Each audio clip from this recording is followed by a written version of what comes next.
Night hound के गंभीर जख्मों से खून बह रहा था, जिससे उसके नीचे पड़े सोने के सिक्के लाल हो गए थे।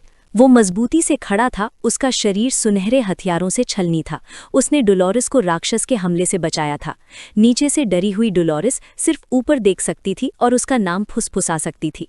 एक लाल बैरियर में फंसी उसे अपराध बोध हो रहा था, महसूस करते हुए कि उसे बचाते हुए वो एक बार फिर बुरी तरह घायल हो गया है। हार मानने से इनकार करते हुए नाइट हाउंड ने अपने शरीर में फंसे सुनहरे हथियारों को पकड़ लिया। लाल शैतानी ऊर्जा के एक झटके से उसने उन्हें तोड़ दिया और खुद को आज़ाद कर लिया। उसकी भयानक हालत देखकर घबराई हुई डोलोरेस बैरियर से सट गई, चिल्लाते हुए कि उसे तुरंत हीलिंग मैजिक की ज़रूरत है। उसके हाथ लाल जादुई ढाल पर दबाव डाल रहे थे, बेताब होकर आज़ाद होने और उसकी मदद करने की कोशिश कर रहे थे। घेरे के अंदर तैरते हुए डोलोरेस सोच रही थी कि बैरियर वापस क्यों आ गया है। वो उससे बाहर निकलने की विनती करती है, जोर देकर कहती है कि वो मदद कर सकती है। हालांकि डेकाबिया की आंख उसे बताती है कि उसके मालिक ने बैरियर को पहले से ज्यादा मजबूत बना दिया है और इसे आसानी से तोड़ा नहीं जा सकता। फिर नाइट हाउंड उसकी ओर देखता है और उसे मजबूती से कहता है कि ढाल से बाहर ना आए। वो उसे चेतावनी देता है कि ये बहुत खतरनाक है और इसके साथ ही वो बैरियर से कूदकर वापस लड़ाई में चला जाता है ताकि राक्षस द्वारा बुलाई जा रही घूमती हुई सुनहरी ऊर्जा का सामना कर सके। डोलोरेस सिर्फ उसे जाते हुए देख सकती थी, उसके चेहरे पर निराशा और आंसू थे।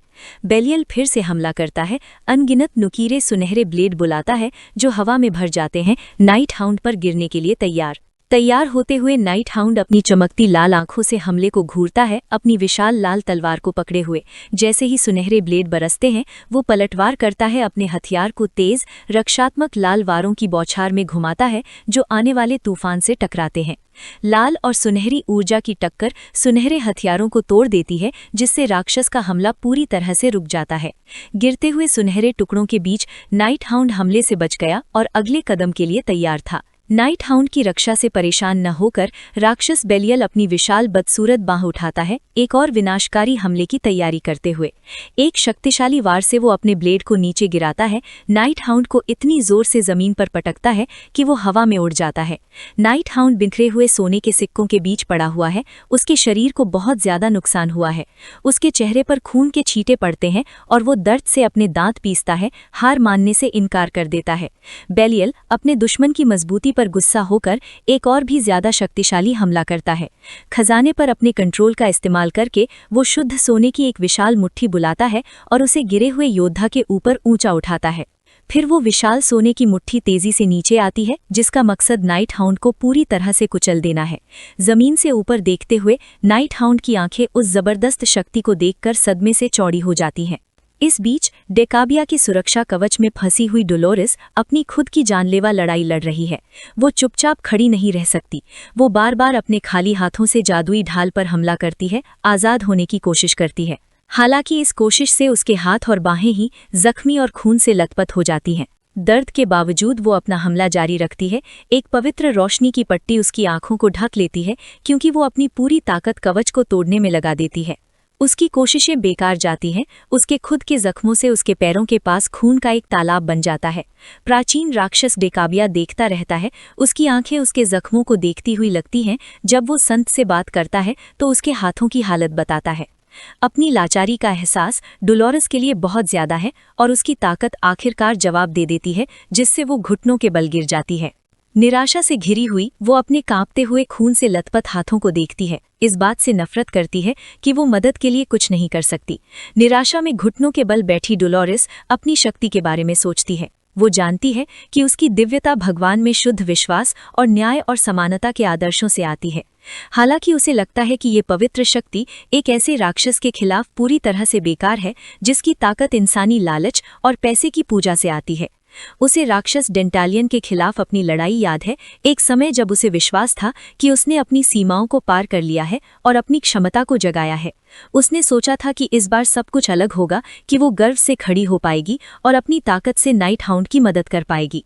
लेकिन ये उम्मीदें उसके उस आदेश की याद से टूट गईं जिसमें उसने उसे बैरियर के अंदर रहने के लिए कहा था, और उसकी चेतावनी कि ये बहुत खतरनाक है जब वो अकेले ही लड़ाई में वापस कूद पड़ा।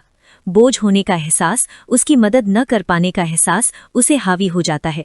निराशा और खुद से नफरत के आंसू उसके चेहरे पर बहने लगते हैं जब उसे अपनी कमजोरी से नफरत होती है। इस बीच लड़ाई जारी रहती है। बुरी तरह घायल नाइट हाउंड अपने दर्द को नजरअंदाज करता है। खून उसके जख्मों से सुनहरे फर्श पर टपकता है, लेकिन वो खुद को जबरदस्ती अपने पैरों पर खड़ा करता है, नए दृढ़ निश्चय के साथ अपने ही खून में कदम रखता है। अपने लाल खंजर के चमकने के साथ वो दानव बेलियल पर हमला करता है। लाल रोशनी की एक चमक में वो अपनी तलवार को अविश्वसनीय गति से घुमाता है, साफ साफ काटता है। राक्षस की विशाल बाह वो जानवर को घूरता है, उसका संकल्प अटूट है। हालांकि राक्षस इतनी आसानी से हार मानने वाला नहीं है। नाइट हाउंड की आंखें सदमे से चौड़ी हो जाती हैं जब बेलियल तुरंत दूरी कम करता है और एक शक्तिशाली अप्रत्याशित वार करता है। वार की ताकत से नाइट हाउंड कमरे में पीछे की ओर उड़ता हुआ चला जाता है। वो जमीन पर गिरता है, लुढ़क जाता है। उसकी छाती में एक बड़े घाव से बहुत ज्यादा खून बह रहा है और वो उसी बैरियर के अंदर गिरा है जो उसने डोलोरेस की रक्षा के लिए बनाया था। डोलोरेस की रक्षा के लिए बनाए गए बैरियर में फेंके जाने के बाद नाइट हाउंड लुढ़क जाता है। उसकी छाती से बहुत ज्यादा खून बह रहा है। वो कोसता है, ये महसूस करते हुए कि लड़ाई का कितना असर हो रहा है। वो अपनी तेजी से बिगड़ती हालत का अंदाजा लगाता है।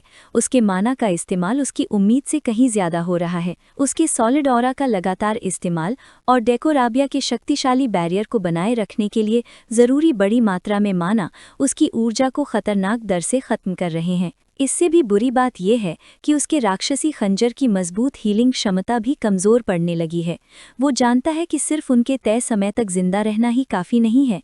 अगर वो बेलियल पर आखिरी जानलेवा वार नहीं कर पाता, जो पहले ही सोने के सिक्कों के झुंड से अपनी कटी हुई बाह को फिर से बना रहा है, तो उनके सभी बलिदान बेकार हो जाएंगे। वो एक आखिरी हताश तकनीक का इस्तेमाल करने के बारे में सोचता है, जिसके लिए उसके बचे हुए सभी माना की ज़रूरत होगी। वो संदेह से भर जाता है, ये सोचकर कि क्या अधूरी स्किल भी काफ़ी होगी। उसके बुरे विचारों को अचानक एक कोमल स्पर्श से रोका जाता है। उसे पूरी तरह से हैरानी होती है। डोलोरेस ने अपना हाथ उस कथित तौर पर ना टूटने वाले बैरियर से बाहर निकाला है। उसकी हथेली से एक सुनहरी रोशनी निकल रही है। वो उसकी ओर मुड़ता है। जब वो अपनी बाहें फैलाए खड़ी होती है, उसके खून से सने हाथ उसके संघर्ष को दिखाते हैं। नए दृढ़ संकल्प के साथ वो कहती है कि वो उसके साथ लड़ेगी। वो घोषणा करती है कि वो अब और खड़े होकर उसे अपनी रक्षा करते हुए चोट खाते हुए नहीं देख सकती। नाइट हाउंड उसे रोकने की कोशिश करता है, ये कहते हुए कि उसने पहले ही काफी कुछ कर लिया है। हालांकि वो उसे बीच में ही रोक देती है। उसकी आवाज में दृढ़ विश्वास भरा होता है, क्योंकि वो जोर देती है कि ये इसलिए है क्योंकि वो कमजोर है, इसलिए उसे कुछ करना होगा। आंखों में आंसू लिए वो अपने हाथों को देखती है जो अब पवित्र शक्ति से चमक रहे हैं, और उससे पूछती है कि क्या उसे सच में लगता है कि वो मदद नहीं बल्कि एक बोझ है। उसकी बातें दिल को छू जाती हैं और नाइट हाउंड एक पल के लिए चुप हो जाता है। मन ही मन वो खुद को मूर्ख कहता है। वो सोचता है कि अपनी जिंदगी या मौत की सभी लड़ाइयों में उसने कभी जोखिमों के बारे में चिंता करने के लिए रुककर नहीं सोचा। वो अपने पैरों पर खड़ा होता है। उसका घायल शरीर एक नए मकसद की भावना से चमक रहा है। उसे विश्वास है कि उसके सामने का रास्ता हमेशा किसी भी चुनौती से पार पाने का रहा है, और संत की रक्षा करना भी इससे अलग नहीं है। वो आखिरकार उसके सवाल का जवाब देता है, उसे बताता है कि ये सच से बहुत दूर है। वो समझाता है कि वो एक कीमती साथी है, एक ऐसी आत्मा जिसने उसके साथ एक शक्तिशाली जागरण हासिल किया है। इस बंधन के कारण वो कोई ऐसा है जिसकी रक्षा करने की उसने कसम खाई है, चाहे कुछ भी हो जाए। एक बार फिर उसके सामने रक्षात्मक मुद्रा में खड़े होकर उसकी लाल आंखें भयंकर दृढ़ संकल्प से चमक रही हैं। वो अपने सहयोगी के साथ अब सच में अपने साथ राक्षस का सामना करने की तैयारी करता है। जैसे जैसे लड़ाई तेज होती है, डोलोरेस के मन में उसके बचपन की एक याद गौंधती है। उसका एक बहुत छोटा रूप धूप से भरे चर्च में दौड़ता हुआ पोप को पुकार रहा है। वो खुद को उसकी बाहों में फेंक देती है और वो धीरे से अपनी संत से पूछता है कि क्या हुआ। सिसकते हुए वो उसे बताती है कि उसने एक भयानक सपना देखा था जिसमें एक बड़ी बुराई दुनिया को निगल रही है। वो उससे पूछती है कि अगर सपना सच हो जाए तो क्या होगा। रोते हुए कहती है कि उसकी अपनी दिव्य शक्ति अभी भी सभी को बचाने के लिए बहुत कमज़ोर है। पोप छोटी डोलोरेस को दिलासा देते हैं, धीरे से उसके आंसू पोंछते हैं। वो उसके दयालु दिल की तारीफ करते हैं, देखते हुए कि वो अपने बुरे सपनों में भी दूसरों की मदद करने की चिंता करती है। वो उसके सामने घुटनों के बल झुक जाता है, उसके सिर पर दिलासा देने वाला हाथ रखता है। वो समझाता है कि भले ही उसकी शक्ति अभी छोटी लग सकती है, लेकिन उसकी दिव्यता एक ऐसे दिल से बढ़ती है जो भगवान और खुद में विश्वास करता है। वो स्वीकार करता है कि विश्वास का रास्ता अकेला हो सकता है। हालांकि वो भविष्यवाणी करता है कि एक दिन जब उसका विश्वास किसी दूसरे के भरोसे से जुड़ेगा, जब उसे अपने साथ रास्ते पर चलने के लिए एक सच्चा साथी मिलेगा, तो उसकी शक्ति इतनी बढ़ जाएगी जितनी उसने कभी कल्पना भी नहीं की होगी। जैसे जैसे वर्तमान लड़ाई तेज होती है, यादें धुंधली हो जाती हैं। तिजरी में सोने के पहाड़ तेजी से कांपने लगते हैं। राक्षस बेलियल दहाड़ता है कि अब बात करने का समय खत्म हो गया है। वो सुनहरी एनर्जी का एक बहुत बड़ा घूमता हुआ सैलाब छोड़ता है और दावा करता है कि उनकी कमजोर काबिलियतें अब उसकी अनंत शक्ति के सामने नहीं टिक सकती। सुनहरी आंधी नाइट हाउड और डोलोरस दोनों को घेर लेती है, जो लाल सुरक्षा घेरे के अंदर एक साथ खड़े हैं। अराजकता के बीच डोलोरेस एक पवित्र प्रार्थना करना शुरू करती है। उसकी आवाज गूंजती है, एक पवित्र ग्रंथ पढ़ते हुए। भगवान एक मजबूत किला है, विनाश के खिलाफ एक ढाल और हथियार हैं।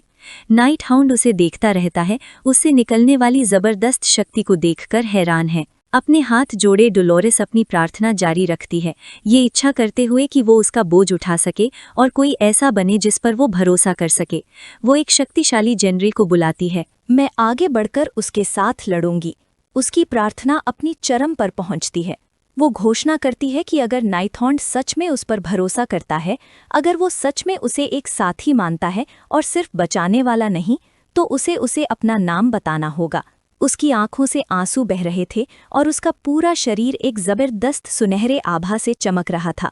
वो अपनी आखिरी बेताब गुहार लगाती है, उस योद्धा का पवित्र नाम जानने की मांग करती है जिसे वो शक्ति दे रही है। एक पल के लिए हवा में सन्नाटा छा जाता है, फिर एक शांत अनजान आवाज तूफान के बीच से आती है। वो एक ही अक्षर बोलता है, वैन। डोलोरेस की आंखें खुल जाती हैं, उसका चेहरा पूरी तरह से सदमे से भर जाता है क्योंकि वो आवाज और नाम पहचान लेती है। जैसे ही सुनहरी रोशनी उस पर पड़ती है, नाइथॉन्ड का मास्क और हुड गायब हो जाता है, जिससे उस जवान आदमी का चेहरा सामने आता है जिसे वो जानती है। वो उसकी ओर मुड़ता है, उसकी लाल आंखें उसकी आंखों से मिलती हैं और वो अपनी पहचान की पुष्टि करता है, ये वैन है। अगर आपको ये वीडियो पसंद आया तो सब्सक्राइब करें।